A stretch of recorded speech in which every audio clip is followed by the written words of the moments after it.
La visite officielle de Sa Majesté Mohamed V dans le sud du pays ne constitue qu'un des aspects les plus récents de la souveraineté marocaine sur la Mauritanie. Ce vaste territoire d'1 million de kilomètres carrés est peuplé d'1 million d'habitants. Soucieuse de défendre ses propres intérêts, la France s'est empressée, au lendemain de l'indépendance, de constituer une république islamique de Mauritanie détachée de la souveraineté marocaine, sous la conduite d'un pseudo-gouvernement. Les Mauritaniens, conscients du véritable intérêt de la Mauritanie, se trouvent actuellement à Rabat ou à Dakar, ne pouvant pratiquement rentrer chez eux sous peine d'être mis en état d'arrestation.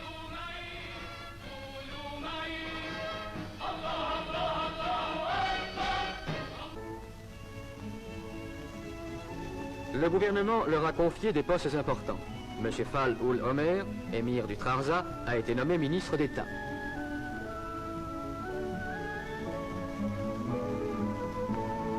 Une importante délégation mauritanienne ira défendre devant l'ONU la thèse marocaine.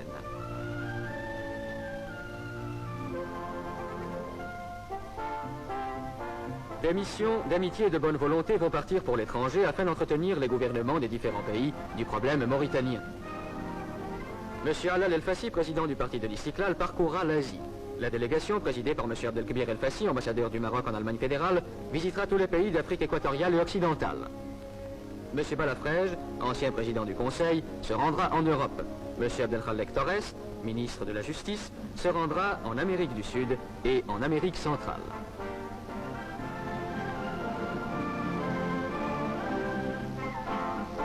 En 1905, M. Mohamed Hassan Ben Yaïch, actuellement chambellan de Sa Majesté le Roi, remettait au nom du souverain du Maroc leur daïr de nomination au gouverneur des provinces mauritaniennes, inquiétés par une agression armée des troupes françaises.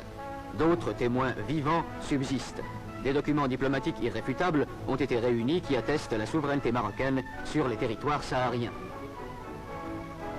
Le problème des frontières sur lequel le gouvernement de Sa Majesté n'a cessé de revenir depuis l'indépendance doit être réglé dans le sens de l'équité. La côte atlantique marocaine s'étend de Tanger à Saint-Louis du Sénégal. La Mauritanie tout entière fait partie intégrante du territoire marocain.